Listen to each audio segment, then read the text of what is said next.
بسم اللہ الرحمن الرحیم۔ السلام علیکم ورحمۃ اللہ وبرکاتہ۔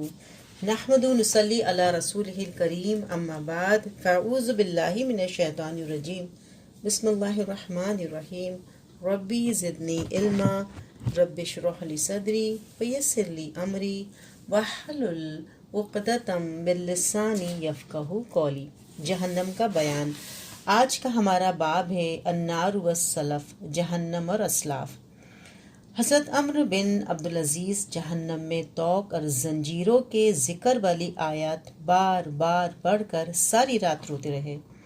حضرت عمرو بن عبدالعزیز ایک رات نماز پڑھ رہے تھے، جب اس آیات پر پہنچے، سورہ مومن آیت نمبر 71 72، جب توق ان کے گردنوں میں ہوں گے اور زنجیریں جن سے پکڑ کر وہ کھولتے پانی کی طرف گھسیٹے جائیں گے اور پھر جہنم کی آگ میں جھونک دیے جائیں گے، تو بار بار اسی آیات کو پڑھتے رہے اور روتے رہے حتیٰ کہ صبح ہو گئی۔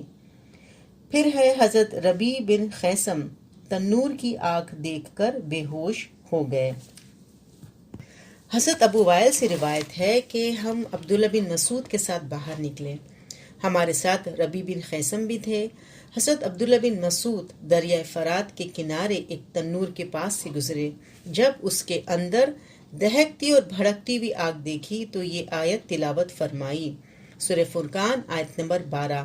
جب جہنم کافروں کو دور سے دیکھے گی تو کافر جہنم کا چیخنا چنگھاڑنا سن لیں گے۔ یہ سن کر ربیع بن خیثم بے ہوش ہو کر گر پڑے، لوگ انہیں چارپائی پر ڈال کر گھر لے گئے۔ حضرت عبداللہ بن مسعود ان کے پاس صبح سے لے کر ظہر تک بیٹھ کر ہوش میں لانے کی کوشش کرتے رہے، لیکن حضرت ربیع کو ہوش نہ آیا۔ پھر ہے ساری دنیا کو آگ سے خبردار کرنے کی خواہش۔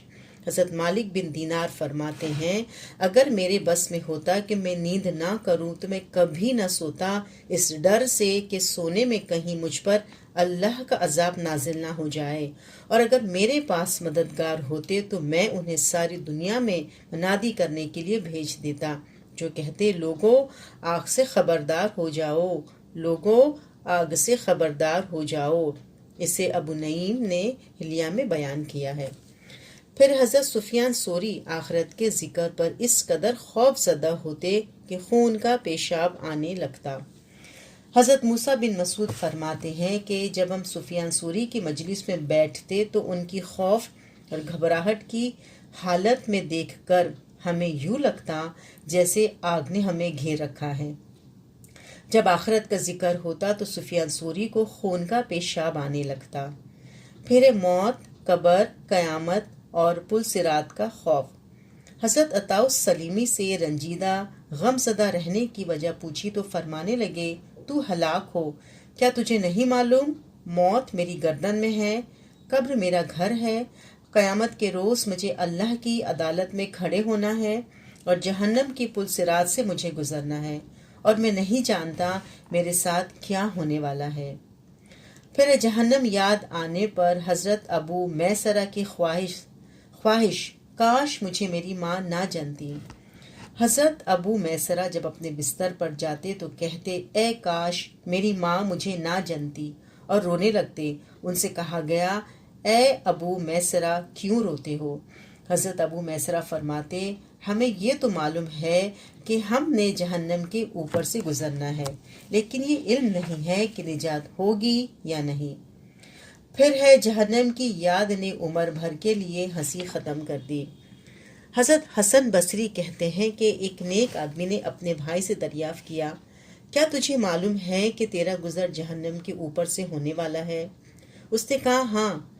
اس نے پھر پوچھا، کیا تجھے معلوم ہے کہ تو وہاں سے بچ نکلے گا؟ بھائی نے جواب دیا، نہیں۔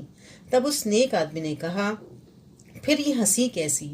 چنانچہ موت تک اس شخص کے ہونٹوں پر کبھی ہنسی نہیں آئی۔ پھر حضرت بدیل بن میسرہ قیامت کے روز پیاس کی شدت کے خوف سے اس قدر روئے کہ خون کے آنسو بہنے لگے۔ حضرت بدیل بن میسرہ اس قدر روتے کہ آنکھوں سے پیپ اور خون بہنے لگتا، ہمیشہ آخرت کے خوف سے رنجیدہ اور غمزدہ رہتے اور کہتے، میں قیامت کے روز پیاس کی شدت سے روتا ہوں۔ حضرت محمد بن منقدر جب جہنم کے خوف سے روتے تو آنسو اپنے چہرے اور داڑھی پر مل لیتے۔ حضرت محمد بن منقدر جب آگ کے خوف سے روتے تو آنسو اپنے چہرے اور داڑھی پر مل لیتے اور فرماتے، مجھے پتا چلا ہے کہ اللہ کے ڈر سے بہنے والے آنسو جس جس جگہ لگیں گے اسے آگ نہیں کھائے گی۔ پھر ہے عطا سلیمی اپنے ہمسائے کی تنور کی آگ دیکھ کر بے ہوش ہو گئے۔ حضرت علا بن محمد عطا سلیمی کے گھر آئے تو انہیں بے ہوشی کی حالت میں پایا۔ ان کی بیوی ام جعفر سے پوچھا، عطا سلیمی کو کیا ہوا ہے؟ بیوی نے کہا، ہمارے ہمسائے نے تنور دہکایا۔ عطا سلیمی اسے دیکھ کر بے ہوش ہو گئے اور گر پڑے۔ پھر حضرت حسن بصری کا آگ کے ڈر سے رونا۔ حضرت حسن بصری کو روتے دیکھ کر پوچھا گیا، آپ کیوں رو رہے ہیں؟ تو انہوں نے جواب دیا، مجھے ڈر ہے کہیں اللہ تعالیٰ قیامت کے روز مجھے آگ میں نہ پھینک دے، اور اللہ کو تو کسی کی پرواہ نہیں۔ پھر یزید بن ہارون کی دونوں آنکھیں رو رو کر اندھی ہو گئی۔ حسن بن عرفہ کہتے ہیں کہ میں نے یزید بن ہارون کو دیکھا کہ لوگوں میں سے ان کی آنکھیں سب سے زیادہ خوبصورت تھی۔ ایک زمانے کے بعد دیکھا تو ان کی ایک ہی آنکھ تھی، ایک ختم ہو چکی تھی۔ پھر کچھ زمانے کے بعد دیکھا تو دونوں آنکھیں ختم ہو چکی تھی۔ میں نے پوچھا، اے ابو خالد، تمہاری خوبصورت آنکھوں کو کیا ہوا؟ کہنے لگے، سحر گاہی میں چلی گئی۔ پھر مرنے سے پہلے ایمان چھن جانے کا خوف۔ حضرت عبد الرحمن بن مہدی کہتے ہیں کہ حضرت سفیان نے رات میرے پاس گزاری۔ جب زیادہ پریشان ہوئے تو رونے لگے۔ ایک آدمی نے ان سے پوچھا، اے ابو عبداللہ، کیا کثرت گناہوں کی وجہ سے رو رہے ہو؟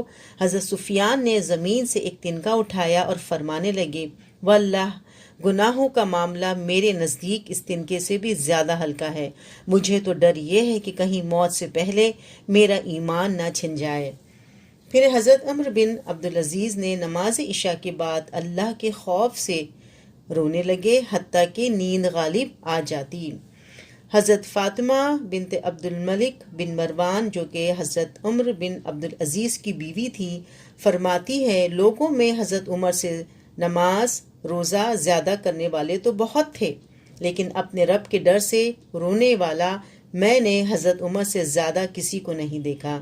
جب نماز عشاء سے فارغ ہو جاتے تو اللہ کے حضور ہاتھ بلند کر لیتے اور مسلسل روتے رہتے، حتیٰ کہ نیند غالب آ جاتی۔ پھر انہیں جگایا جاتا تو اپنے ہاتھ بلند کر کے رونا شروع کر دیتے، حتیٰ کہ آنکھوں میں نیند غالب آ جاتی۔